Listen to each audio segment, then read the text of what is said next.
주님으로 호흡되어지시는 이 시간이 되기를 주님의 이름으로 축복을 드립니다. 예수 그리스도로 호흡이 되어지시는 시간 되기를 원합니다.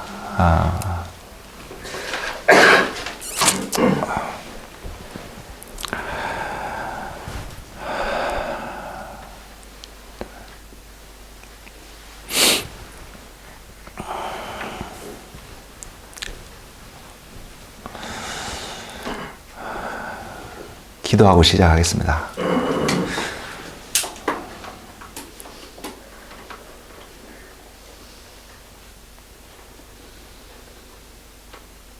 주님이셔야 합니다.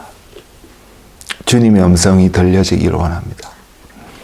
주님의 모습이 보여지기를 원합니다.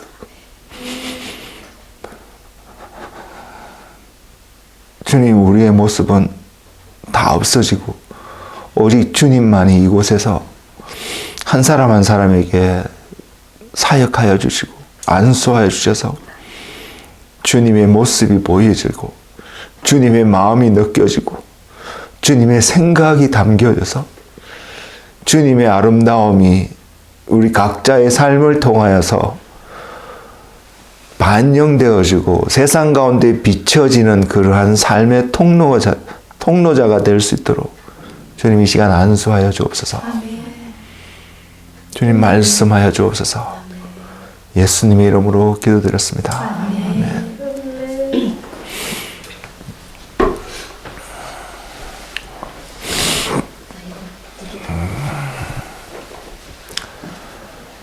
주님의 생각을 나누기를 원합니다. 주님의 생각을 정말로 나누기를 원합니다. 저의 생각도 아니고 여러분이 기뻐할 만한 생각도 아니고 주님의 생각이 우리의 귀 가운데 들려지는 시간이 되기를 너무나도 저는 간절히 바랍니다. 왜? 그것이 제가 살고요. 여러분이 사는 길이기 때문입니다. 그 은혜가, 그래서 주님의 음성이 들려지는 그 은혜가 이곳 가운데 충만하기를 원합니다. 준비되지 않은 내용을 나누면서 시작을 하고자 합니다. 오늘 찬양의 가사 가운데 두 가지 부분을 먼저 이야기하고 시작하려고 합니다. 제가 이 메시지를 시작하면서 이렇게 시작을 해야지라고 생각했던 그 멘트는 뭐냐면요. 그 생각은 뭐냐면 오늘 제가 여러분들에게 전하는 메시지는 굉장히 심플합니다. 복잡하지 않습니다. 이것은 심플할 수밖에 없습니다.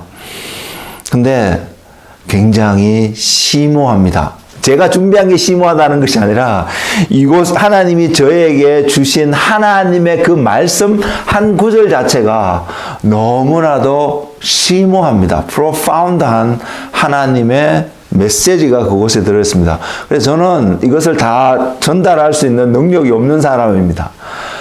그래서 이 말씀을 드리는 이유는 하나님께서 여러분에게 이 말씀의 문장에 성경에 기록된 이 말씀이 여러분에게 들려질 때에 하나님께서 여러분의 심령 가운데 이 말씀이 깨달아지는 그런 놀라운 어메이징한 하나님의 능력이 여러분 가운데 나타나기를 소망합니다. 그 하나님을 기대하십시오. 그 하나님을 바라보십시오.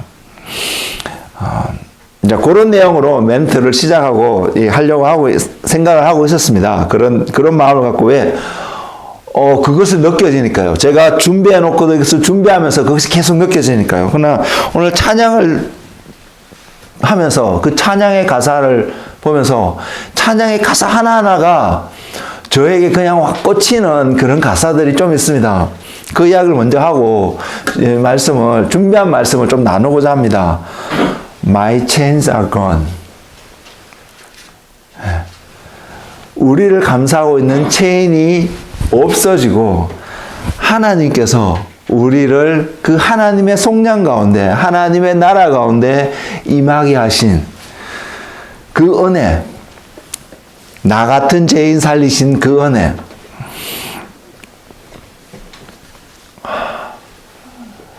과거에 잃어버렸다고 생각되어진 나 자신이 하나님 안에서 다시 한번 발견되어지는 그 은혜.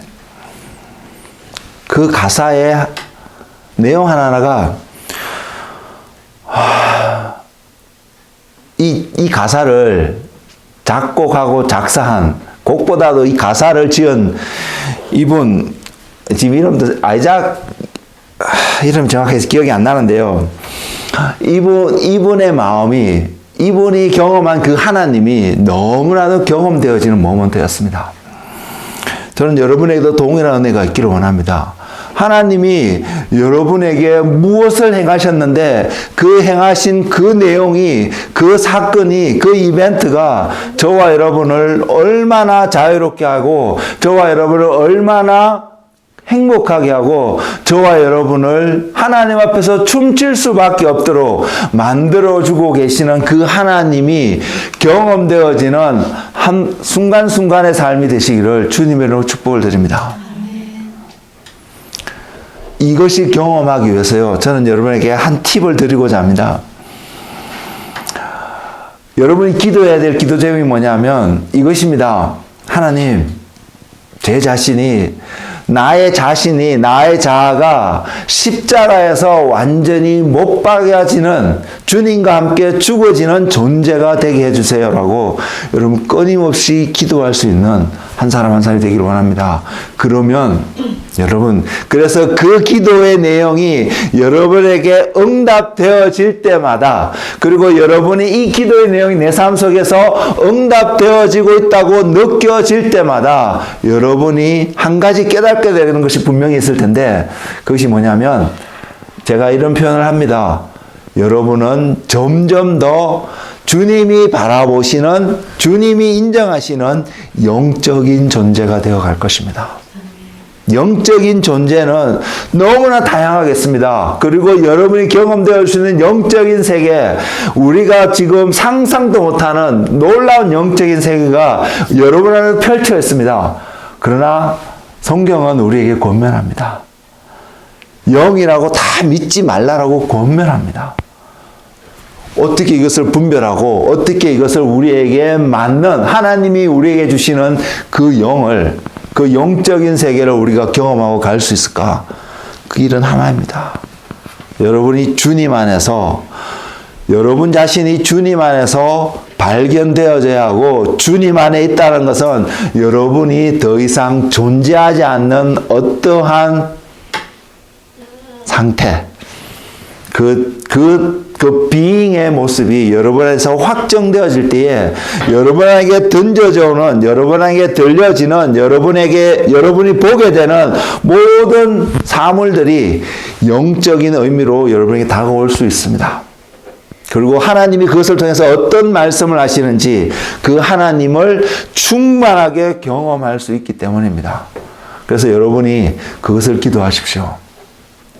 그래서 제가 요즘 최근에 자주 말씀드리는 것이 이해하는 것이 아니라 논리로 이해할 수 있는 것이 아닙니다. 우리는 논리로 설명을 하지만 논리로 이해하는 것이 아니라 깨달아지는 것입니다. 영적인 것은 깨달아지는 것입니다. 그 은혜가 우리 가운데 충만하기를 원합니다.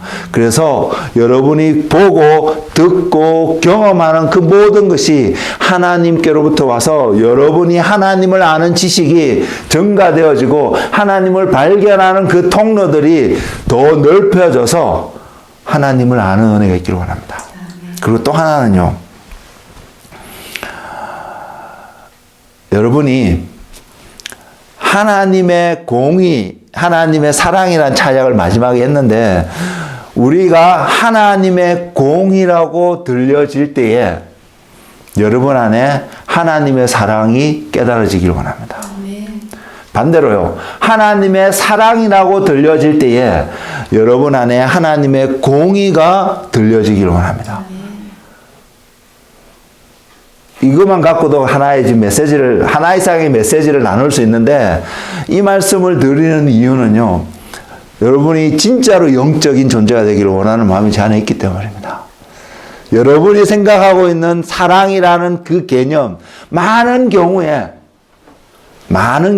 다 그렇지 않을 수 있겠지만 그 사랑과 공의는 분명히 충돌을 일으키는 개념으로 여러분 속에 자리 잡혀 있을 수 있습니다. 여러분의 생각 속에 굉장히 충돌적으로 반대되는 의미로 다가오는 부분들이 굉장히 많이 있을 것입니다. 이것이 잘못된 것만은 분명히 아닌데요.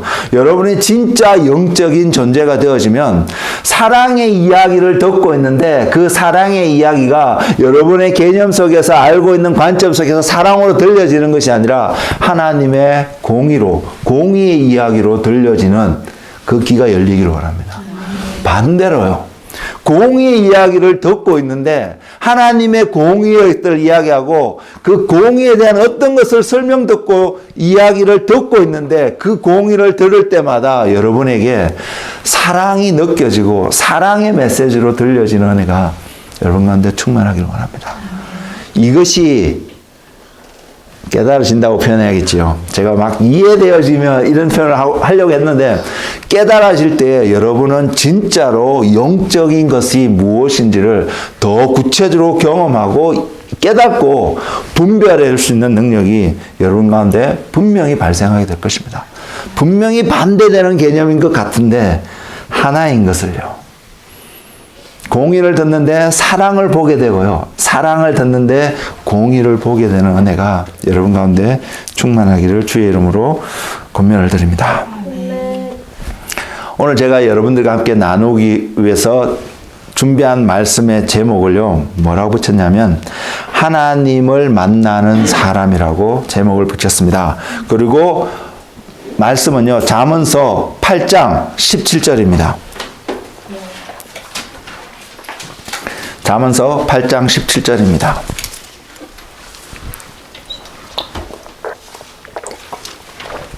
제가 하나님께서 이 마음을 주셨을 때에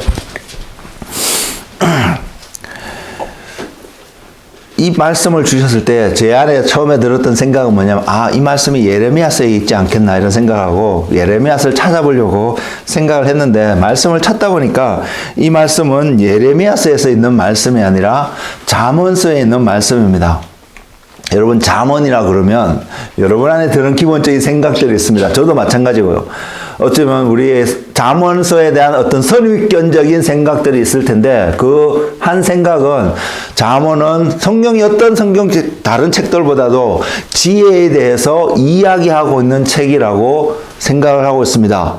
믿고 있습니다. 이것이 전혀 잘못된 것이 아닙니다. 이런 선입견이지만 선입견이라는 표현 자체가 그 단어 자체가 긍정적인 의미로 다가오는 것은 아니지만 잠언서가 지혜의 책이다라는 것에서는 전혀 잘못된 말씀이 아닙니다. 분명히 잠언은 지혜에 대해서 성경에 있는 어떤 부분보다 성경 모두는 지혜의 이야기를 하고 있지만 성경에 있는 어떤 책보다도 더 지혜에 대해서 강조하고 있는 말씀이 잠언서입니다. 그래서 여러분 성경을 다 습득하고 알게 되는 것이 필요하지만 그 중에 하나 내가 특별히 지혜에 대해서 공부하고 지혜에 대해서 알고자 하는 마음이 있으면 여러분 잠언서를 읽어보시기 바랍니다. 묵상하시기 바랍니다. 그리고 권면하기는 매일 하루에 한 장씩 잠언을 한 장씩 읽고 묵상하시면 한 달이면 한 번씩 읽고 1년이면 12번씩 계속해서 읽고 묵상할 수 있습니다. 그리고 시간도 많이 걸리지 않습니다. 그렇기 때문에 여러분이 적극적으로 권장하고 추천하는 성경의 말씀 중에 하나가 잠언서입니다. 근데 잠언서에 지혜라는 것과는 조금 다르게 표현하고 있는 하나님의 말씀을 오늘 우리에게 주셨습니다. 이것이 잠언서 8장 17절인데 이렇게 표현하고 있습니다. 나를 사랑한 자들이 나의 사랑을 입으며 나를 간절히 찾는 자가 나를 만날 것이라. 여러분 하나님을 만나기를 원하시나요? 하나님을 알기를 원하시나요? 여기에 정확하게 그 정답이 놓여 있습니다. 여기에 더 이상 더 붙일 수 있는 말들이 별로 없습니다. 제가 오늘 준비한 내용은 이 말씀과 함께 다른 곳에서도 동일한 말씀을 하고 있는 몇몇의 성경 구절들을 여러분에게 소개해 드릴 것입니다. 그 말씀을 통해서 저와 여러분이 하나님을 만날 수 있는 한 사람이 되기를 원합니다. 여러분 안에 그냥 소망만 갖고 있는 것이 아니라 바로 이것이 내 안에서 이것이 확인되어지고 하나님 앞에서 보여지게 될 때에 우리는 하나님을 만날 수밖에 없다는 사실을 기억하는 은혜가 있기를 원합니다. 왜? 왜냐하면요, 우리가 이렇게 했기 때문에, 아니요. 우리가 이렇게 했기 때문에 이라기보다도 하나님께서 이렇게 말씀을 하시고 우리에게 약속하여 주고 계시고요. 그 하나님의 속성이 히브리서 13장 8절에도 나와 있는 것처럼 어제나 오늘이나 영원토록 동일하신 하나님, 그리고 역사를 통해서 하나님을 만났던 사람들 안에 공통적으로 드러나는 그들의 고백, 삶의 고백은 하나님을 사랑하는 자들이었기 때문입니다. 그래서 저와 여러분이 하나님을 만나기를 원한다라고 우리가 입술로 오늘도 서로 앞에서 고백을 하기를 원하고 고백하는 사람들이라면 우리는 분명히 내 삶이 하나님을 사랑하는 자들의 삶의 모습이 나타나야 된다는 사실을 기억하는 우리가 되기를 원합니다. 우리가 그러한 삶이 나타나지도 않으면서 하나님을 만나기를 원한다라고 말하고 있다면, 그것이 나의 어떤 간절한 소망이라고 표현한다면, 여러분은 시작은 맞게 했을지는 모르겠지만 그러나 여전히 그 여정 가운데 들어가 있지 않은 하나님을 만날 수 있는 파서빌리티가 굉장히 미약할 수 있는 그러한 상황 속에 놓여 있다는 것을 깨닫는 은혜가 이 시간 가운데 있기를 원합니다. 그리고요, 잠언서에 보면 이 말씀이 사랑하는 자들이, 나를 사랑하는 자들이 나의 사랑을 입으며 나를 간절히 찾는 자가 나를 만날 것이다. 하나님을 사랑하는 것이 중요함을 나가고 하나님의 사랑하는 것이 무엇인지를 잠언서에서 설명하고 있거든요. 근데 우리 안에 있는 또 다른 하나의 선입견은, 성경에 대한 선입견은 하나님을 사랑하는 사람, 또 하나님이 사랑하는 자에 대한 그 내용을 가장 잘 설명하고 있는 책들 중에 하나가 아가스라는 생각을 우리는 기본적으로 가질 수 있습니다. 이것도 맞는 말입니다. 틀린 말을 말씀드리는 것이 아닙니다. 그럼에도 불구하고 하나님께서 잠언이라는 말씀 속에서도 동일한 이야기를 하고 있는 그 하나님, 우리의 생각 속에 하나님이 이렇게 말씀하실 것 같지만 또 다른 영역 속에서도 똑같은 이야기를, 이곳에서도 말씀하셨던 하나님이 다른 곳에서도 같은 이야기를 하고 계시는 그 하나님을 발견하는 한 사람 한 사람이 되기를 원합니다. 제가 오늘은 이곳에서 말씀하신 하나님, 또한 이쪽에서 말씀하신 하나님, 그러나 하나님은 내일은 가운데서 말씀하시는 그 하나님의 모습으로 우리에게 다가올 수 있습니다. 그때도 그 하나님을 캐치하고 발견할 수 있는 사람.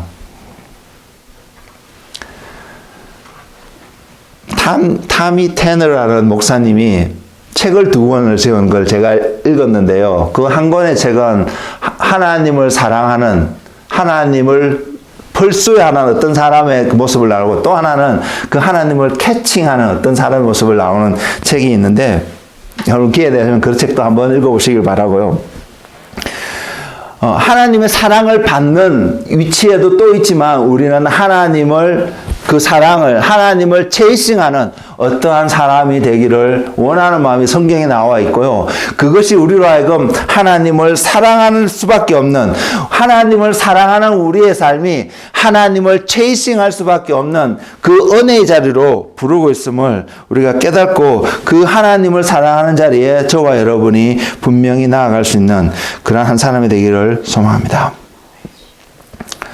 조금 전에 말씀드렸던 것처럼 성경이나 역사적으로 하나님을 사랑했던 사람들의 이야기를 쭉 기록하고 있는데, 구약에서도 대표적으로 이야기하고 있는 사람 몇 사람들의 이름을 이야기를 들으면 에녹이나 노아, 아브라함, 다윗, 다니엘, 사드락, 메삭, 아벳노고와 같은 이런 사람들의 이야기도 하나님을 사랑하고 있음을, 그들의 상경과 문화 속에서 어떻게 하나님을 사랑했음을 분명히 보여주고 있고, 하나님이 그들의 삶 속에 응답하신 것을 보여주고 있습니다. 신약에 와서도 예수님의 12제자들, 또한 예수님을 따랐던 몇몇 여인들, 막달라 마리아나 베다니 마리아와 같은 사람들, 또한 사도 바울과 같이 하나님을 너무나도 사랑했던 그 사람들의 이야기가 성경에 곳곳에 놓여져 있습니다. 그리고 그들은 다 지금은 우리와 함께 현재라는 이 시간대에 살고 있는 사람들이 아닙니다. 현재에 우리가 살고 있으면서 하나님은 이제 그 기회를 저와 여러분에게 부여하고 주고 계심을 우리가 보기를 원합니다. 그래서 하나님이 기회를 주셨기 때문에 우리가 그 하나님의 그 주신 기회를 부여잡고 하나님을 사랑하는 연인으로서의 삶을 살아가는 은혜가 우리 가운데 충만하기를 원합니다. 부족하고 짧고 갈증나는 형태의 삶이 아니라요, 그 하나님을 연인으로 사랑하며 살아가는 그 삶의 모습이 우리 안에서 풍성해져서 하나님께서 이 시대에 다시 성경을 지으셔서 사람들에게 전하신다면 저와 여러분이 충분히 그곳에도 기록되어질 만한 하나님을 사랑하는 삶의 모습이 우리의 삶 가운데 나타나기 원합니다. 이것을 한마디로 표현하면요, 이것이 그리스도인의 삶입니다. 다른 어떠한 삶보다도 이 삶이 가장 중요하고 소중하다고 저는 말씀드릴 수 있습니다. 그래서 우리 안에 이런 하나님을 사랑하는 자의 삶을 살아내는 은혜가 우리 가운데 충만하게 넘치기를 원하고요. 우리가 이런 삶을 살아갈 때 우리에게 주신 하나님의 보상이 있습니다. 우리 모두는 그 어떤 보상을 받기를 원합니다. 그리고 다른 세상에서 주는 어떤 보상보다도 하나님이 주시는 보상이 있다면 그것을 받기를 너무나도 간절히 원할 것입니다. 그 보상은 바로 하나님이 저와 여러분을 사랑하고 계시는 그 사랑을 알게 되는 은혜라는 사실입니다. 그것이 우리에게 충만하기 원하고, 이것을 알아서 이 사랑을 사모해서 하나님이 나를 사랑하고 계시는구나, 하나님이 나를 사랑하시는구나를 알아서 또한 하나님을 더 사랑할 수 있는, 사모할 수 있는 우리가 되기를 원합니다. 그 마음으로 오늘 주신 본문 말씀을 다시 한번 보겠습니다.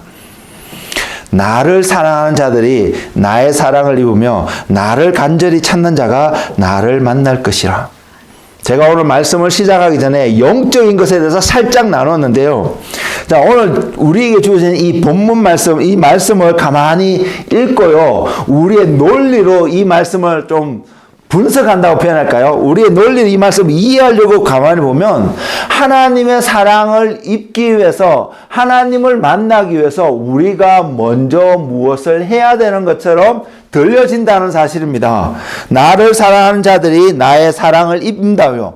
하나님의 사랑을 입어서 하나님을 사랑한다고 표현하고 있는 것이 아니라 하나님을 사랑하는 자들이 하나님의 사랑을 입게 될 것을 분명히 표현하고 있다는 사실입니다.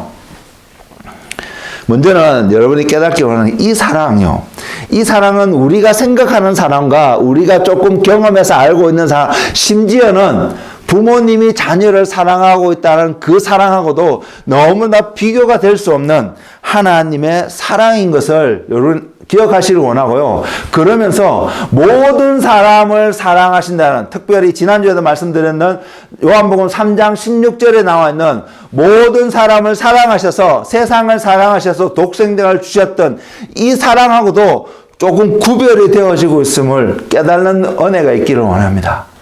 그래서 이것을 신학적인 용어로 특별한 은총이라고 표현을 할 수도 있는데요.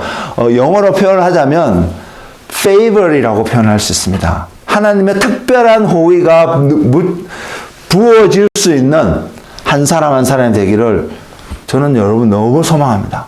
여러분의 그런 은혜가 정말로 넘치기를 원합니다.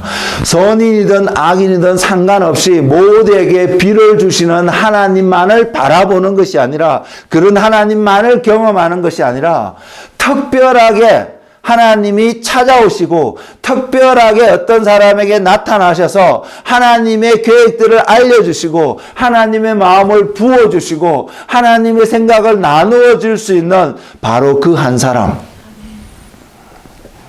우리는요, 이런 이야기를 종종 들었습니다. 하나님이 한 사람을 찾으신다고요. 그래서 내가 바로 그 한 사람의 되기를 원한다고 찬양하고 기도하고 헌신하는 많은 삶의 모험들이 있었는데, 바로 그 한 사람요, 하나님의 특별한 것들을 부여받을 수 있는 바로 한 사람이 되어지는 은혜가, 이것이 저와 여러분의 것이기를 원합니다. 이 사랑은, 지금 여기서 말씀하고 있는 이 사랑은, 하나님이 저에게 깨닫게 해주신 바로 이 사랑은 바로 그 사람을 찾으시는 그 사랑을 이야기하고 있는 하나님의 모습입니다. 이것을 볼 수 있기를 원합니다. 그래서요, 논리적으로 보면 이것이 우리가 먼저 하나님을 사랑해야 되는 것처럼 들려지는 이것이 우리가 영적인 존재로 영의 눈으로 이 말씀을 바라보면요. 무엇을 깨닫게 되냐면 이것입니다. 로마서에서 그 말씀을 표현하고 있나요? 우리가 먼저 하나님을 사랑한 것이 아니라 하나님이 우리를 먼저 사랑했다는 사실요. 이것이 깨달아져서 이 사랑이 어떤 사랑인지 알게 되어져서 우리는 하나님을 사랑할 수밖에 없는 자리. 그 사랑 자리에 그 사랑의 모습 가운데 그 모먼트에 내 자신을 드릴 수밖에 없는 그 사람이 우리가 되길 원합니다. 여러분, 우리는 십자가에 내 자신이 죽어야 되고요. 내가 십자가를 지고 가야 된다는 사실을 너무나 어쩌면 귀에 따갑도록 들어서 그것이 맞다는 것도 알고 그렇게 살아야 된다는 것이 너무나 잘 알고 있는 우리들인 것은 분명한 사실인데 이것을 가는 힘은 오직 이 사랑이 여러분 안에서 발견되어질 때에 갈 수 있습니다. 그래서 공의가 사랑인 것입니다. 사랑이 공의일 수밖에 없다는 것입니다.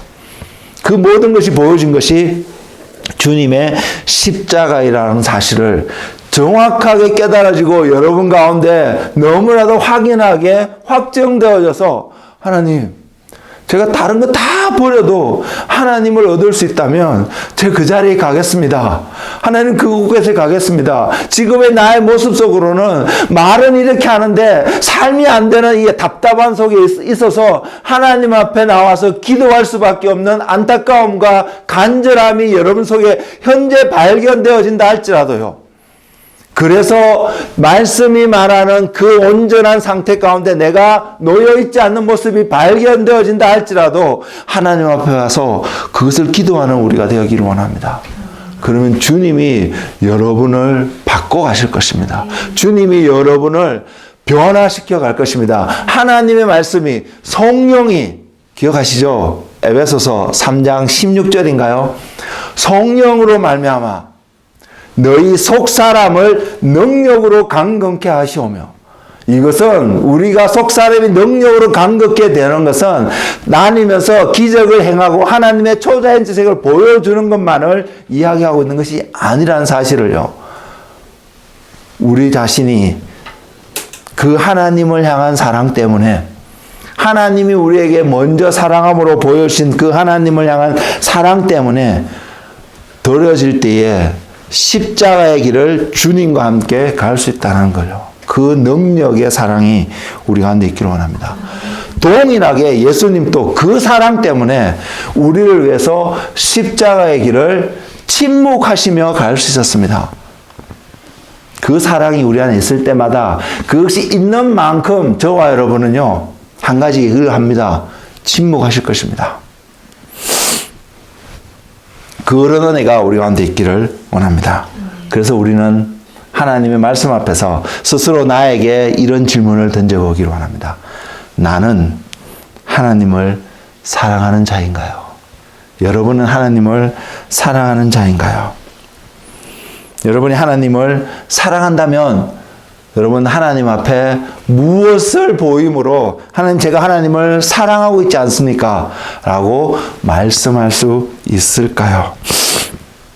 주님은 분명히 이것에 대해서 답을 또한 주고 계십니다.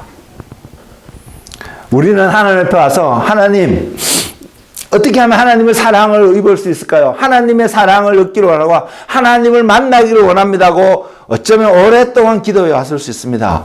그리고 답이 바로 눈앞에 있음에도 불구하고 이것이 답인지 깨닫지는 못하고 그리고 또한 이것을 선포하면서 기도하면서 살아왔을 수도 있습니다.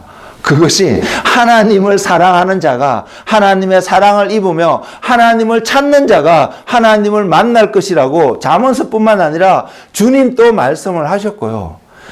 제자들도 그들이 보낸 편지글 속에서 수시로 말하고 있습니다. 증거하고 있습니다. 그래서 우리는 부인할 수 없습니다. 하나님을 만나고 하나님의 사랑을 입는 정답은 바로 대표적인 것으로 잠언서 8장 17절에 있는 말씀이 정답이고요. 또한 주님께서 하나님을 사랑하는 것이 어떠한 것입니까? 라는 질문에 또한 정답도 주셨습니다. 그 정답은요, 주님이 이렇게 말씀하셨습니다. 나의 계명을 지키는 자라야 나를 사랑한 자라고 주님이 정답도 주셨습니다. 제가 정답을 강조하는 이유는 우리가 답을 모르는 자들이 아니라는 것이기 때문입니다.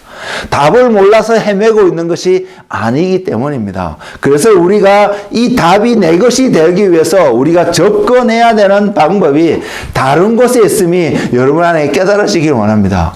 답을 몰랐던 사람이면 답만 주면 됩니다. 그래서 답을 주면 그 답을 정답지에 적어놔야 되는데 저와 여러분은 문제도 알고요. 정답도 알고 있는데 그 정답을 쓰는 방법을 모르기 때문에 어쩌면 우리는 지금 이렇게 고민하고 있고 갈등하고 있을지 모른다는 생각입니다. 그래서 저는 오늘 여러분에게 하나님이 깨닫게 하신 그 정답을 쓰는 방법을 조금 알려드리고자 합니다. 그렇지만 먼저 답을 아는 것이 중요하니까 계속해서 이 말씀을 드리는 것입니다. 이 말씀은 나의 계명을 지키는 자라야 나를 사랑하는 자라고 말씀하시는 이 정답은요. 요한복음 14장 21절에 기록되어 있습니다. 제가 그것을 읽어드리면 나의 계명을 지키는 자라야 나를 사랑한 자니 나를 사랑하는 자는 내 아버지께 사랑을 받을 것이요 나도 그를 사랑하여 그에게 나를 나타내리라. 잠언서에 있는 말씀을 그대로 복사해서 주님이 조금 더 길게 표현하신 것 같지만 이렇게 표현하고 있습니다.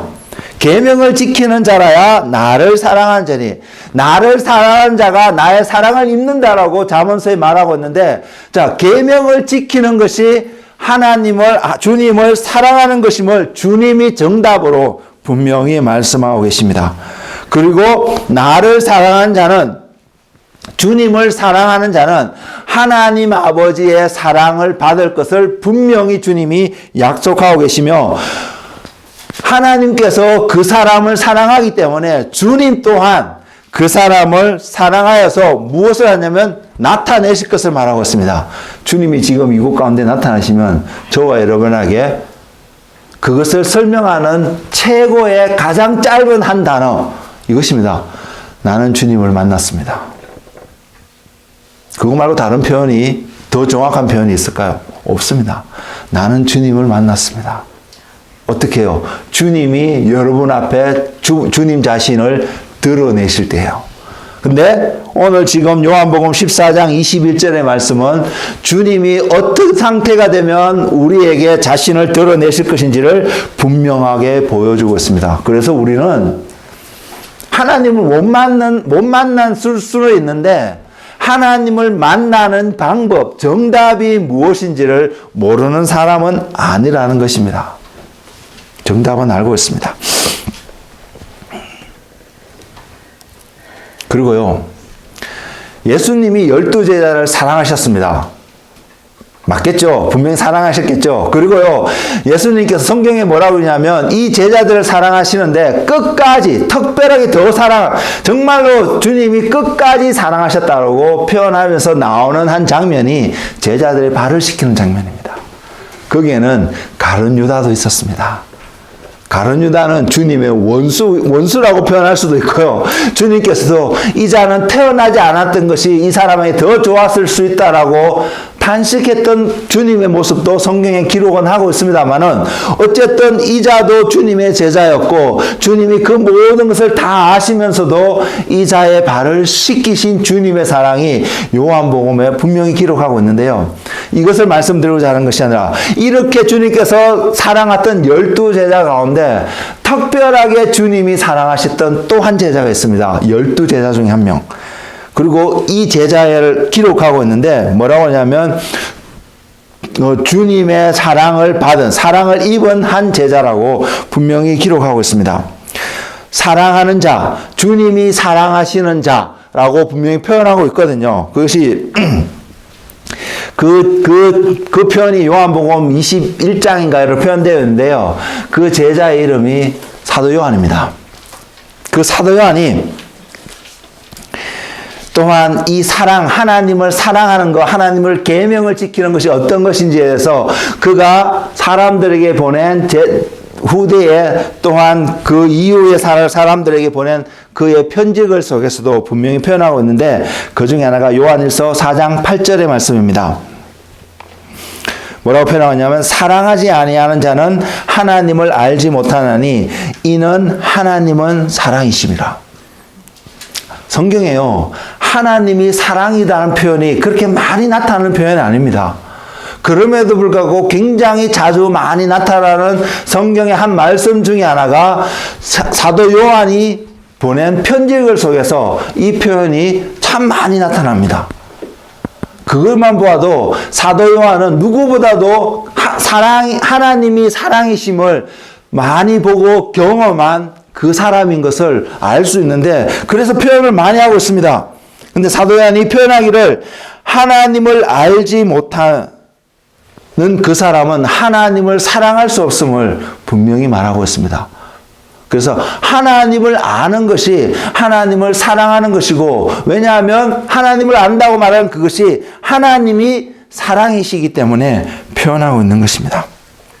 그리고 그 바로 윗구절에, 두 구절 위인가 이렇게 보면요, 또 뭐라고 표현하고 있냐면, 이 사도 요한이 이 편지글을 받는 사람들에게 권면하면서 이야기하고 있는 말씀이, 사랑하는 자들아 우리가 서로 사랑하자. 사랑은 하나님께 속한 것이니 사랑하는 자마다 하나님으로부터 나서 하나님을 알고. 자, 우리는 사랑하자, 사랑해야 된다는 이야기를 너무 많이 듣고 있는데, 그 사랑해야 되는 이유가, 사랑할 수밖에 없는 근거가 하나님을 아는 데서 나옴을 분명히 보여주고 있습니다. 주님께서도 분명히 약속하시고 말씀하셨습니다. 너희가 서로 사랑하면 세상이 너희가 주님의 제자인 것을 알게 될 것이라고. 그래서 제가 강조드리는 한 부분이, 내 이웃을 내 몸과 같이 사랑하라는 그 사랑과 주님이 너희가 서로 사랑해야 하는 그 사랑과 조금은 다른 각도에서 접근해야 할 필요가 있음을 제가 종종 말씀을 드리는데, 그런 차원에서 우리는 주님의 제자된 우리는, 주님 안에 한 몸이 된 우리는 서로 사랑할 수 있는 마음이 우리 안에 있어야 합니다. 그리고 이 사랑하는 근본 동기가 사랑해야 되기 때문에 사랑하는 것이 아니라요, 하나님을 알면 당연히 사랑할 수밖에 없음을 성경이 보여주고 있습니다. 그래서 우리가 기도해야 되는 것은, 나는 왜 교회 안에 있는 저 사람을 사랑하지 못할까 생각하는 것이 아니라, 그것을 먼저 보는 것이 아니라, 내 안에 그것이 발견되지 않으면 내가 지금 하나님을 알고 있나?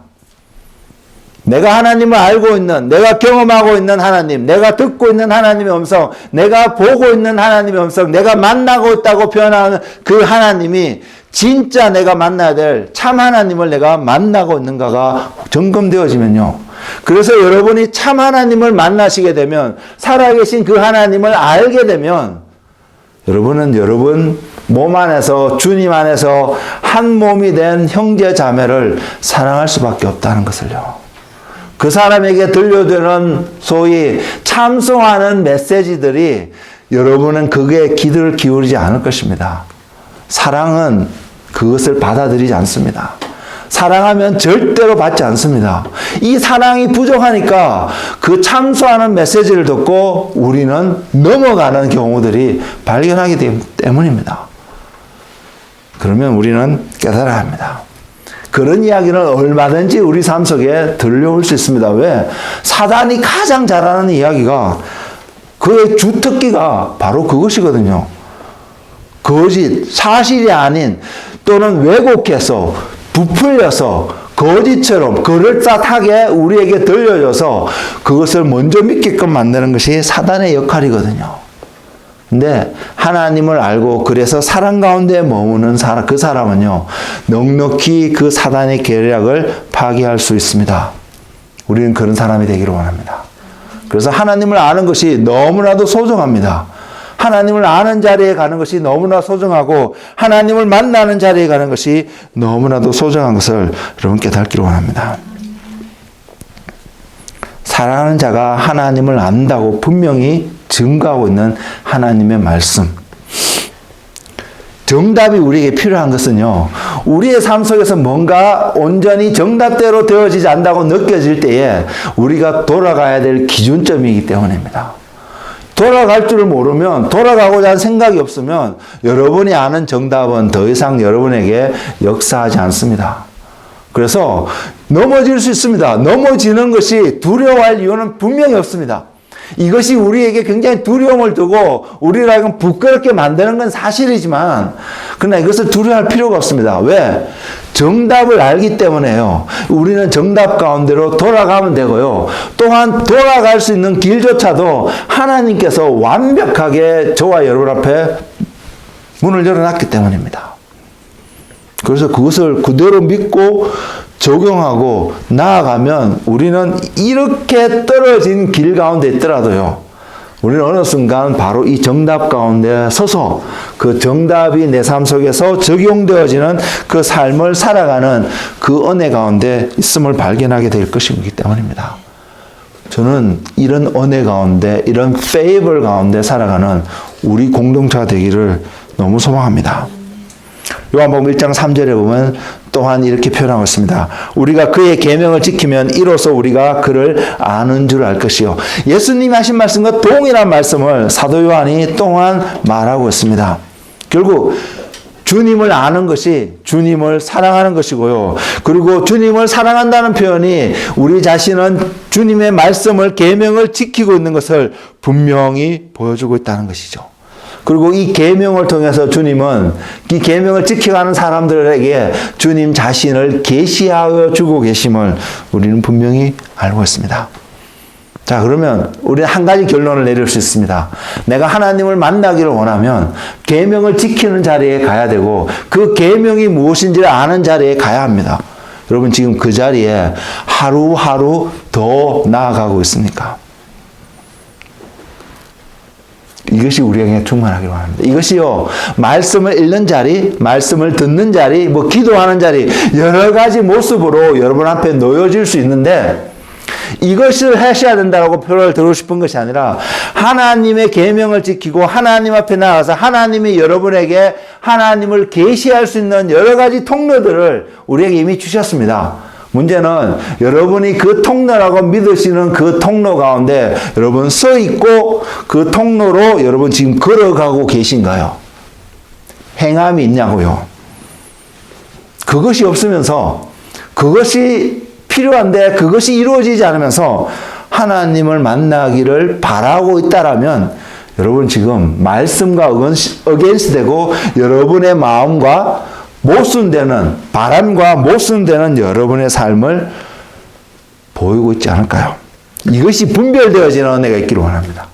아, 내가 이것을 원하는데 내 삶은 지금 이 원하는 대로 행하고 있지 않구나, 살아가고 있지 않구나 깨달아야 돌이키잖아요.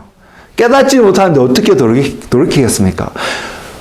눈이 가려진 사람에게 옆에서 아무리 그 길 가면 빠진다고, 그 길 가면 죽는다고 아무리 소리쳐도요, 그 사람은 돌이키지 않습니다.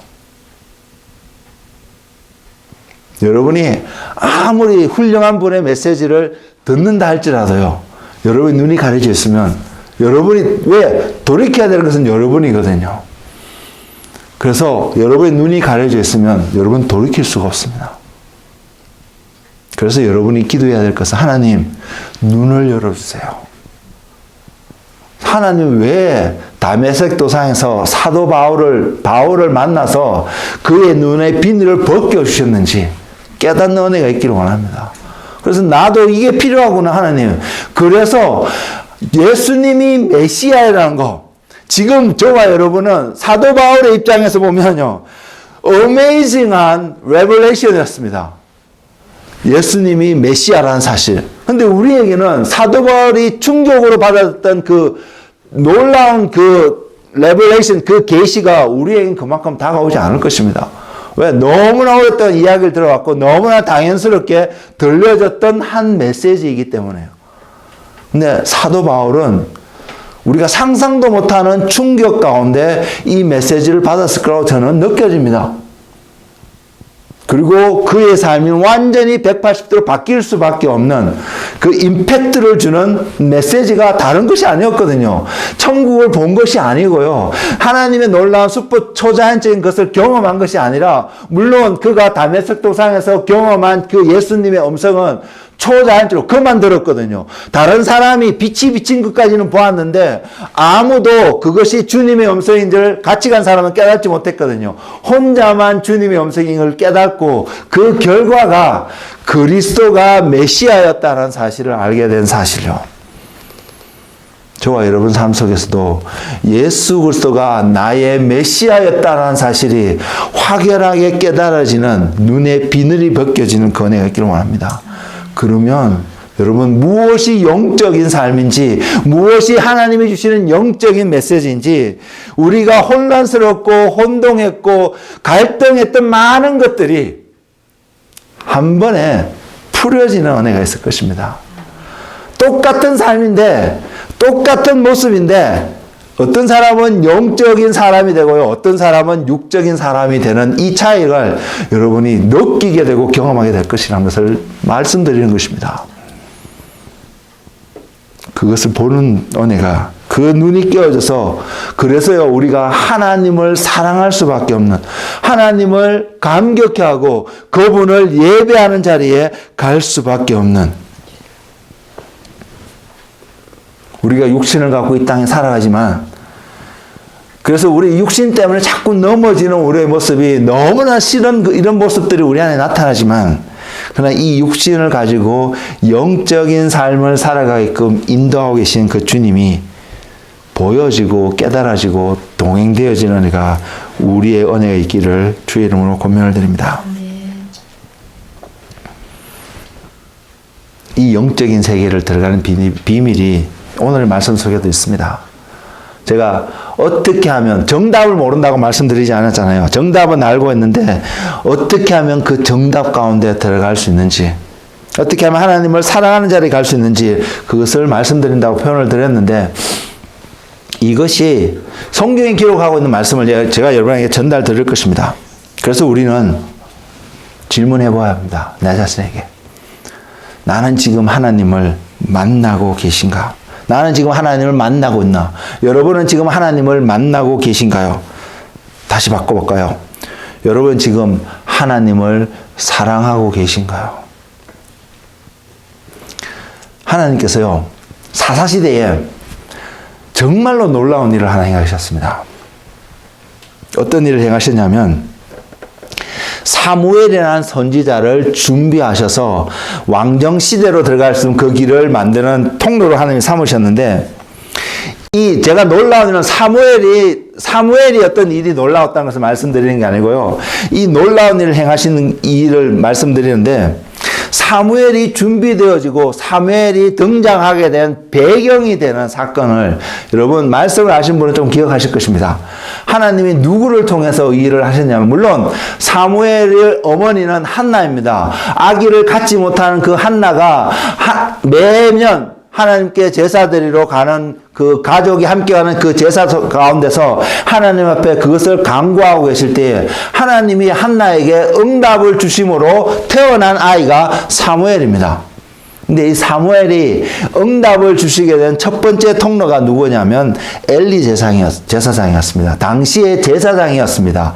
이 제사장이 한나가 성전에서 기도하는 모습을 보고 뭐라고 표현했냐면 여러분이 만약 그 이야기를 듣는다면 여러분이 성전에서 하나님께 기도하고 있는데 제가 와서 이런 여러분에게 엘리 제사장이 한나에게 한 동일한 표현을 한다면 여러분 과연 어떨까요?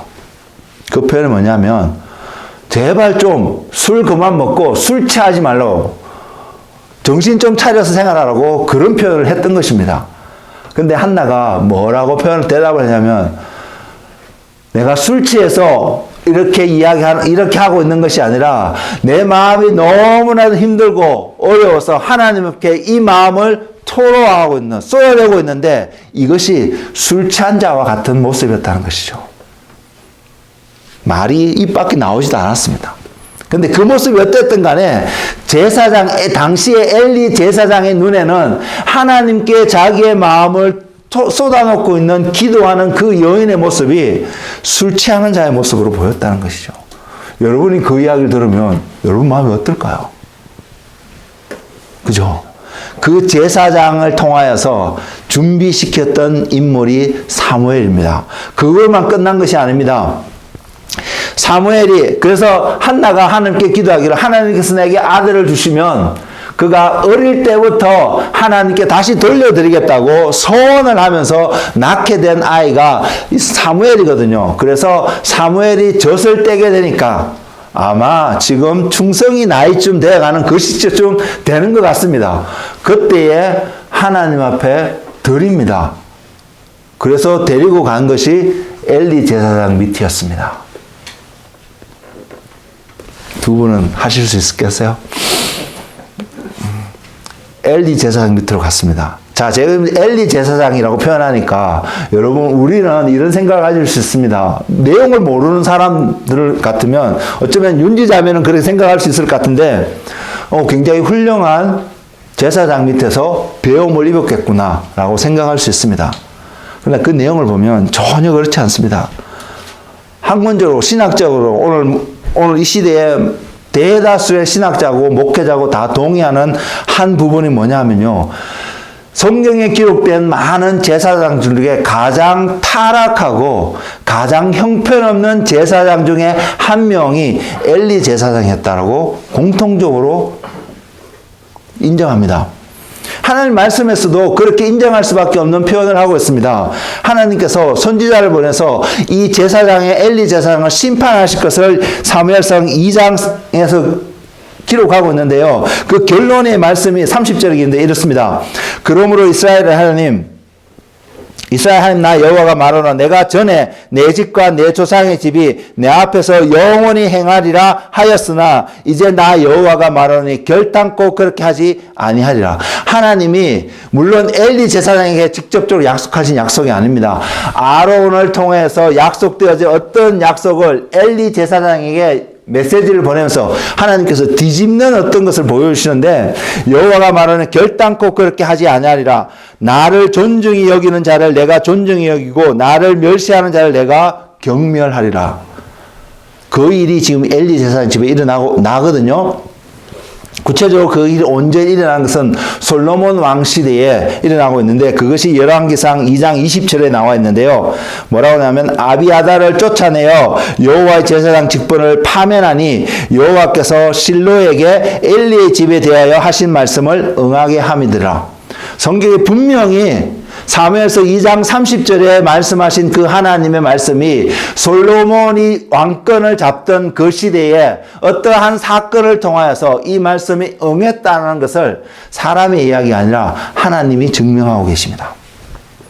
엘리 제사장이 어떤 죄를 지었냐면 구체적으로 자세하게 성경에서 많이 나오고 있는데 하나님이 언급하시는 표현은 그가 아는 죄라고 표현하고 있습니다. 그리고 그가 아는 엘리 제사장이 아는 그 죄는 하나님이 또 뭐라 하면 어떠한 것으로 사함을 받을 수 없는 죄라고 분명히 표현하고 있습니다. 그래서 그 내용을 살짝이 들어보면 우리가 그것을 뭉뚱그려서 어떻게 보면 좀 가볍게 여러분에게 표현을 해보면 하나님을 무시하는 죄인데 예배를 무시하는 죄입니다. 엘리 제사장의 아들들이 성전에서 가히 하지 못하는 그러한 행위들을 그곳에서 하고 있고요. 그리고 하나님의 당시의 제사장이면 왕과 같은 존재입니다. 하나님의 말씀대로 공의롭게 무엇을 판결하고 해야 되는데 이런 것들을 무시하고요. 사람들이 하나님께 예배하려고 가져온 제물들이 왔을 때 그 제물들을 어떤 것은 하나님께 온전히 번제로 드려야 되지만 어떤 것들은 또 어떤 포션은 제사장들에게 돌아가게끔 하나님이 정해놓은 기준들이 분명히 있었습니다.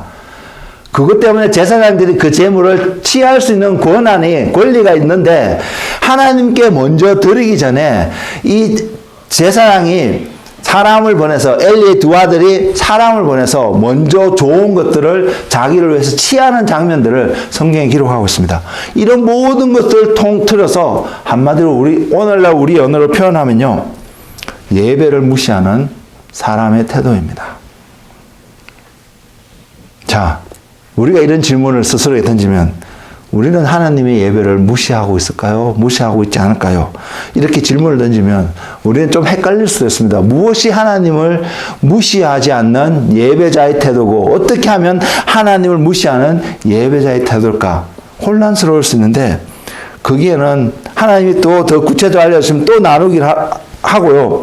오늘의 저와 여러분이 초점을 맞추는 한 부분은 오늘 말씀을 볼 때도 엘리 제사장에게 행하신 하나님의 말씀을 들을 때도 볼 때도 하나님이 자신을 존중하는 자에게 하나님이 존중을 하게 되고 하나님이 자신을 경멸하는 자에게 멸시하는 자에게 또한 하나님께서 멸시하게라는 그 말씀에 우리가 어떠한 태도로 어떠한 마음으로 하나님 앞에 나와서 예배하고 있는지 우리 자신이 좀 더 점검되어지기를 원합니다.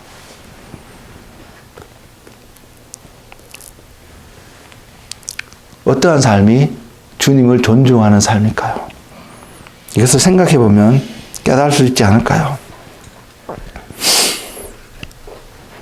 우리의 생각 속에 우리의 틀을 갖춰놓고 그 틀 속에 하나님을 맞추려고 하는 것이 하나님을 존중하는 것일까요? 아니면 하나님이 우리에게 무엇을 주시든 하나님이 주시는 그곳에 우리 자신이 들어가기를 우리 자신이 거기에 맞춰질 수 있기를 소망하는 삶을 살아가는 것이 하나님을 존중하는 삶일까요? 여러분 지금 어떠한 삶의 형태로 살아가고 계신가요? 금요일날 다 오셨기 때문에 기억을 하시겠죠. 주님이 하신 말씀은 사람의 교훈으로 하나님의 계명을 무시하게 되는 어떤 삶의 모습요. 그러면 우리 안에 드러나야 될 우리 안에서 성경에서 말하고 있는 한 부분이 세상을 본받지 않아야 합니다. 저와 여러분 어떻게 하면 세상을 본받지 않을까요? 세상을 본받지 않는 것이 과연 정말로 무엇일까요? 많은 사람들이 어떤 입는 옷의 스타일을 입지 않는 것이 많은 사람들이 갖기를 원하는 어떤 것들을 가지지 않는 것이 세상을 본받지 않는 것일까요? 그것도 한 부분이 될 수 있을 거라고 생각합니다. 그러나 저는 오늘 이 메시지를 통해서 하나님이 우리에게 강조하기를 원하시는 제가 깨닫는 한 가지는 저와 여러분의 생각이 우리의 가치관이 내가 삶을 살아가고 있는 우리의 가치관이 우리가 바라보고 있는 시각이 하나님께 속한 자의 시각인지 세상에 속한 자의 시각인지 깨달아지고요. 분별되어지고요. 아, 이것은 이렇게 해서 내가 바라보게 되면 세상에 속한 자의 시각이 돼서 하나님께 합당하지 않는 그래서 하나님께 순종하고 헌신하고 싶은 마음이 있어도 헌신이 되지 않는 삶은 나타날 수밖에 없는 그 생각, 그 가치관, 그 삶의 어떤 태도들 오늘날 더 성경적인 용어로 표현하면 선악을 알게 하는 나무의 선한 부분이 세상에 속한 부분이라는 사실이 깨달아질 수 있는 은혜가 우리 가운데 있기를 원합니다.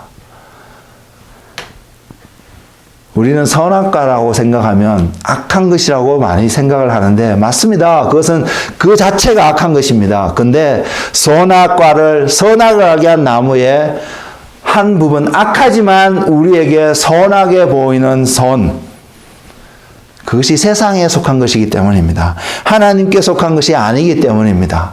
하나님께 속하지 않은 우리의 삶의 어떤 습관과 행위들, 생각들, 그래서 하게 되는 어떠한 표현들과 삶의 모습들이 우리 안에서 분별되어지는 은혜가 있기를 원합니다. 계명을 사랑하고요. 계명을 지키고요. 하나님께 가까이 나아가는 사람들은 이것이 분명하게 분별되어집니다. 그래서 이것이 분별되어지는 사람은 분명 그것이 되는 사람의 삶은요. 땅의 것을 바라보고 소망하는 삶이 아니라 하늘의 것을 바라보고 소망하는 삶을 살아갑니다. 그래서 성경은 그것을 이야기하고 있습니다. 사도 바울도 지속적으로 우리에게 그것을 권면하고 있습니다. 땅의 것을 생각하지 말고 하늘의 것을 생각하라고요. 달리 표현하면 영적인 것을 생각하라고 표현하는 표현이거든요. 영적인 것이 무엇인지 제가 조금 오늘 말씀을 시작하면서 드렸던 것처럼 공의의 이야기를 듣고 있는데 그것이 사랑으로 보여질 때에 그것이 사랑의 이야기라고 들려질 때에 사랑의 이야기를 듣고 있는데 공의라고 들려질 때 깨달아질 때에 우리는 정말로 더 정확하게 영적인 것을 볼 수 있다는 사실요. 알 수 있다는 사실요. 그 은혜를 구하는 자가 되기를 원합니다. 세상을 살아가는 나의 모습이 구원에 합당하지 않는 어떤 이런 부분들은 분명히 있는데, 그거보다도 오늘날 우리가 그 메시지에 초점을 맞추기보다 세상을 사랑하는 그것이 이 땅에서 하나님과 동행할 수 있게끔 만들지 못한 치명적이라는 사실이 깨달아져서 하나님 앞에 나아가는, 그래서 세상을 사랑하는 저와 여러분의 그 자아를 과감하게 던져버릴 수 있는, 벗어버릴 수 있는 그 결단을 하는 은혜가 우리 가운데 있기를 원합니다. 결단은, 선택은 저와 여러분의 몫이기 때문입니다. 하나님이 절대로 우리에게 선택하게끔 force하지 않습니다. 하나님 그렇게 하실 수도 있는데요. 하나님은 아담에게 선악을 알게 하는 나무의 열매를 먹지 말게끔 force하지 않았다는 사실입니다. 그래서 우리는 여전히 거듭난 존재일 수는 있지만 여전히 선악을 알게 하는 나무 열매를 먹을 수 있는 존재라는 사실요. 그러나 분명히 기억할 것은 그 나무의 열매를 먹는 그 순간 우리는 죽을 수밖에 없다는 사실. 하나님과의 관계가 멀어질 수밖에 없고요. 하나님을 만난 적이 있는데, 하나님을 경험한 적이 있는데, 하나님을 아는 것 같은데, 지금 나는 하나님을 전혀 모르는 사람처럼, 하나님을 사랑하지 않는 사람처럼 살아갈 수 있다는 사실로. 그래서 주님이 그런 말씀을 하셨다고 믿습니다. 어떤 말씀을요? 서기관과 바리새인과 제사장들이 하는 말은 듣고 행하되 그들의 하는 행위는 본받지 말라고요. 오늘날 언어로 표현하면요, 특별히 저와 같은 말씀을 전하는 자들의 메시지는 듣고 여러분 순종하는 삶을 살아가시되, 만일 그 전하는 자의 메시지가 삶 속에서도 순종함으로 드러나지 않는다면 그들의 행위는 본받지 않을 수 있는 분별하는 은혜가 여러분한테 있기를 원합니다. 저도 마찬가지입니다. 이런 표현을 하고 있는 저 자신도 마찬가지라는 사실입니다. 그래서 저라는, 여러분의 리더라는 어떤 목회자를 따라가는 그런 삶이 아니라 하나님을 쫓아갈 수밖에 없는, 주님을 따라갈 수밖에 없는 그 은혜가 여러분한테 있기를 원합니다. 주님을 따라가는 길이, 여러분이 주님을 따라가는 길이 지금 이 세팅 속에서 저라는 한 사람을 같이 따라가서 그 일을 걸어가는 그러한 삶의 모습이 되기를 저는 너무 소망합니다. 그래야 저도 살고 여러분도 살 수 있기 때문입니다. 이 삶은요, 이것이 분별되어지고 이것이 깨달아지는 삶은 저와 여러분이 하나님 안에 거할 때입니다. 입술로 하나님을 예배한다, 입술로 하나님을 찬양한다, 입술로 선한 것을 이야기한다, 이것이 하나님 안에 거하는 삶을 나타나지도 않고요, 이것이 저와 여러분이 믿음 있는 사람인 것을 사람들 눈에는 보일 수 있을지 모르겠지만 하나님의 눈에는 보이지 않습니다. 여러분이 그런 세팅 속에서 그런 이야기를 하고 그런 이야기를 듣고 나눌 때 믿음이 있는 것처럼 살아가지만, 여러분이 정말로 그 삶을 살아가고 있는 상황 속에 놓여있지 않고 훈련되지 않았다라면 여러분이 혼자 있을 때에 얼마든지 넘어질 수 있다는 사실요. 여러분의 믿음이 거짓이었을 수도 있다라는 사실이 깨달아지는 은혜가 있기를 원합니다. 그래서 진짜 믿음을 갖고 진짜 주님 되신 그분 앞에서 그 주님과 동행하는 삶의 은혜가 있기를 원하고요. 그래서 정말로 여러분이 초자연적인 세계를 경험하고 이야기하는 그 차원의 것이 아니라 진짜로 영적인 것을 보고 영적인 삶을 살아가는 하나님의 자녀가 되기를 원합니다. 그 삶이 우리에게 나타나면 나타날수록 우리는 하나님을 사랑할 수밖에 없을 것입니다. 하나님이 너무나도 그리워질 수밖에 없고 하나님을 너무나도 간절해질 수밖에 없기 때문에 그것이 내 삶 속에서 나타나니까 여러분은 소위 교회에서 또한 여러분의 리더가 강조하는 신앙생활의 어떤 모습들, 이 자리에 여러분은 갈 수밖에 없을 것입니다. 저는 그래서 여러분이 가기를 원합니다.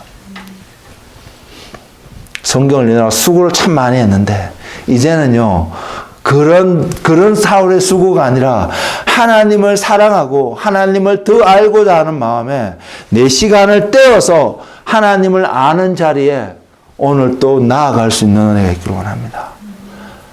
우리는 하고 싶은 많은 일들이 있습니다. 해야 되는 일들도 있고요. 근데 그 모든 일들보다 내가 하나님을 알고 하나님을 사랑하는 것이 더 소중하다고 말하고 있고 느끼고 있기 때문에 그 모든 일을 못하더라도 하나님을 사랑하고 하나님을 아는 그 어떤 일, 시간, 그 자리에, 왜? 우리에게는 그 시간을 드려야 하거든요. 그 시간을 드릴 수 있는 저와 여러분이 되기를 원합니다. 그럴 때 우리는 우리가 말하는, 우리가 이야기하는 믿음을 행하는 참 믿음의 하나님의 사람들이 될 수 있을 것이고요. 그것이 하나님께서 우리로 하여금 하나님의 사랑을 입을 수 있는 그 은혜를 분명히 들려줄 것입니다. 우리는 그 자리에 있기를 원합니다. 그래서 우리가 그분 안에 거하면요. 그래서 우리가 그분 안에 깊이 거하면 거할수록 우리는 그분이 어떤 말씀을 하고 있는지도 깨닫고요. 경험되어지고요. 우리의 말과 행동이 그분과 동행하는 어떤 삶의 모습으로 분명히 드러나며 다른 사람의 모습을 통해서도 분별되어지는 은혜가 우리 안에 있을 것입니다. 우리는 하나님 나라 안에서 살아가야 될 존재입니다. 육신을 입고 이 땅에 살아가지만 우리는 하나님 나라 안에서 살아가야 하는 존재입니다. 근데 우리는 육신을 입고 살아가기 때문에 종종 경험하는 것이 내 왕국 또는 세상의 왕국 속에서 세상의 것들의 영향을 받으며 살아가고 있는 우리의 모습을 종종 바라봅니다. 그래서 우리는 말씀 앞에 나오면 하나님의 나라와 세상의 나라, 나의 왕국이 서로 충돌되어지고 서로 싸우고 있는 것을 우리는 얼마든지 확인받을 수 있습니다. 근데요, 이것을 기억하기를 원합니다. 세상의 왕국 속에서 내 나라 속에서 나의 왕국 속에서 살아가면서 하나님의 나라를 이야기한다고 저와 여러분이 하나님 나라에 속해서 살아가지 못한다는 사실을요. 결국은 우리가 그 나라에 있다라면 어떤 나라 세상의 나라에 있다라면 그 나라에서 나와서 하나님 나라에 들어가게 될 때에 들어있을 때에 우리는 하나님의 나라를 이야기를 하고 또한 그 이야기한 대로 살아갈 수 있습니다. 어떻게 들어가느냐고요? 한 가지 팁을 말씀드리겠습니다. 세상의 나라에서 하나님 나라에 들어가는, 물론 우리의 능력으로 들어가는 건 아닙니다. 오해하지 마십시오. 우리가 뭔가를 행함으로 들어갈 수 있을 거라고 생각하는 것은 우리의 착각입니다. 우리가 이 나라에서, 어둠의 나라에서 세상에 나라 들어가는 길은 주님을 통해서 주님이 행하신 일로 말미암아 우리는 분명히 그 나라에 들어가는데요. 그것이 주님이 열어놓은 길이신 것을 보는 것뿐만 아니라 주님이 길인 것을 보고도 못 갔던 많은 사람들이 존재하잖아요. 그렇기 때문에 보는 것으로 충만한 것이 아니라 볼 뿐만 아니라 그 자리에 그 여정을 걸어가야 되거든요. 그 여정을 걸어갈 수 있는 한 덕목이, 한 모습이 우리 안에 나타나야 되는데 그것이 뭐냐면 겸손입니다. 겸손의 최고의 모습은요, 저와 여러분이 세상에서 손가락질 받고 멸시당하고요, 오해받고요, 어떤 이러한 상황과 있을 때도 침묵할 수 있고요, 그 침묵하면서 그냥 침묵하는 것이 아니라 침묵 속에서 주님을 바라볼 수 있는 마음의 태도가 겸손입니다. 그러지 않은 사람은요, 많은 사람들이 그러지 않기 때문에요. 우리 안에는 당연히 어떤 반응이 나면 억울하기 때문에 우리는 하소연을 하고 싶고요. 억울하기 때문에 우리를 변명하고 싶고 우리를 보호하고 싶고 내가 틀리지 않았다는 것을 증명하고 싶은 것이 우리의 모습인데 때로는 이렇게 해야 될 때도 있습니다. 근데 많은 경우에 이렇게 하는 우리의 모습은 겸손에서 나오는 것이 아니라 교만에서 나오는 세상의 방법인 것이 깨달아질 수 있기를 원합니다. 그것이 깨달아지면 우리는 먼저 침묵할 수 있고 침묵함과 동시에 우리는 주님을 바라볼 수 있을 것입니다. 주님이 그래서요, 어린 양이 되어져서 도살장에 끌려가는 그 모습으로 십자가에 끌려가셨는데 침묵할 수 있었기 때문입니다. 겸손의 왕이셨기 때문에. 그것이 겸손의 최고의 한 모습입니다. 우리도 그런 모습이 나타나기를 원합니다. 그 겸손이 우리 안에 역사하면 역사할수록요, 저와 여러분이 세상 가운데 있는 모습을 발견한다 할지라도 그 세상에서 하나님의 나라로 방향을 전환하고 걸어갈 수 있는, 그래서 하나님 나라에 들어갈 수 있는 그런 애가 분명히 주어질 것이고, 들어갔을 때에 이것은 여러분이 분명히 뭔가를 한 것 같지만 우리가 하나님을 먼저 사랑한 것처럼 들려지지만 그 사람은 분명히 깨닫습니다.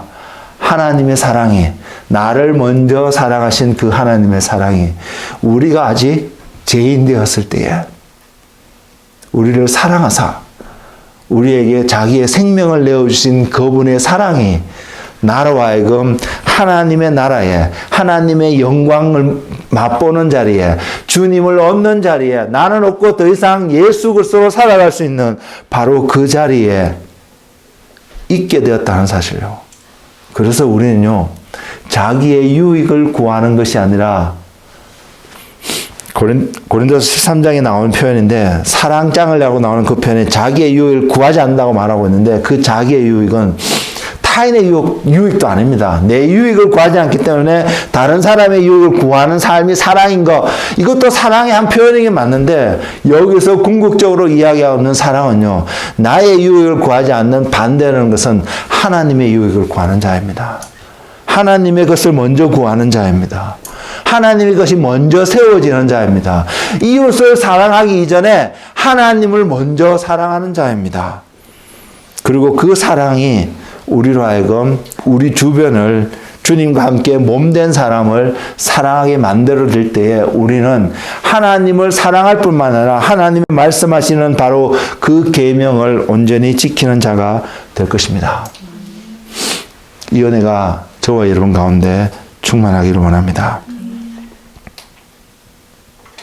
말씀을 마치겠습니다. 말씀을 마치는데, 하나님을 사랑하는 자가 하나님의 사랑을 입는다고 하였습니다. 하나님을 찾는 자가 하나님을 만나게 될 것이라고 하였습니다. 우리는 지금 어떠한 모습으로 오늘 하루를, 주어진 하루를 서 있으며 살아가고 있나요? 주님 안에 있지 않으면 우리는 십자가에 자신을 못 박을 수도 없고요.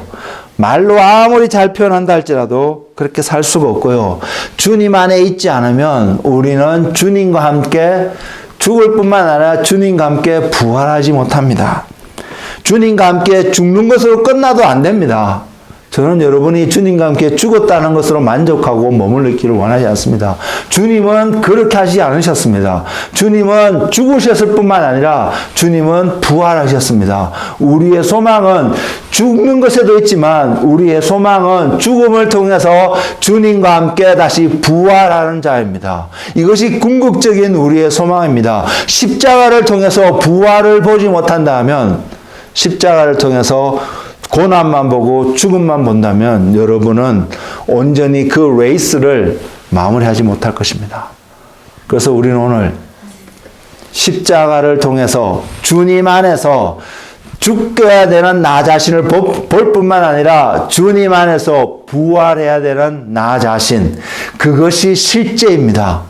아직 이 부활의 모습은, 또 어쩌면 우리의 죽은 모습도 우리에게 온전히 다가와 있지 않을 수 있습니다. 그러나 믿음은 바로 이 모습을 바라보고 오늘을 살아가는 그 삶의 여정이 믿음인 것을 우리는 기억하기를 원합니다.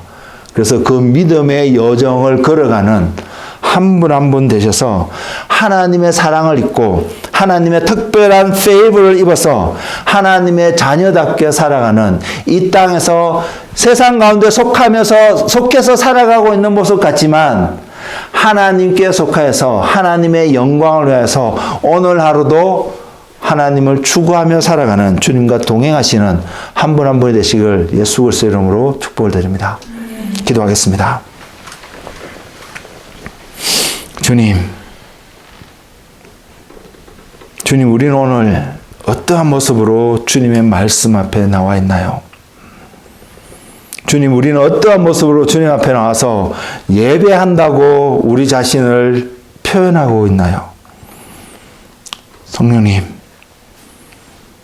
우리가 우리 서로를 바라보면서 칭찬하고 그 칭찬에 만족하는 것이 아니라 성령님이 시간 우리에게 하나님의 빛을 비추셔서 다메섹 도상에서 사울에게 바울이 될 수밖에 없는 바로 주님의 빛을 비춰주신 동일한 빛이 오늘 이 시간 우리 가운데 비춰주셔서 예수님이 정말로 메시아였구나라는 놀라운 그 계시가 우리 안에도 확정되어지고 깨달아져서 하나님께 온전히 드려질 수 있는, 하나님께 온전히 나아갈 수 있는, 세상의 어떠한 것도 더 이상 관심을 갖지 아니하고 하나님을 향하여서 우리의 모든 것을 포기하고도 하나님을 얻기 위해서 하나님의 영광의 빛의 자리로 우리가 걸어갈 수 있도록 주님 빛을 비춰주옵소서.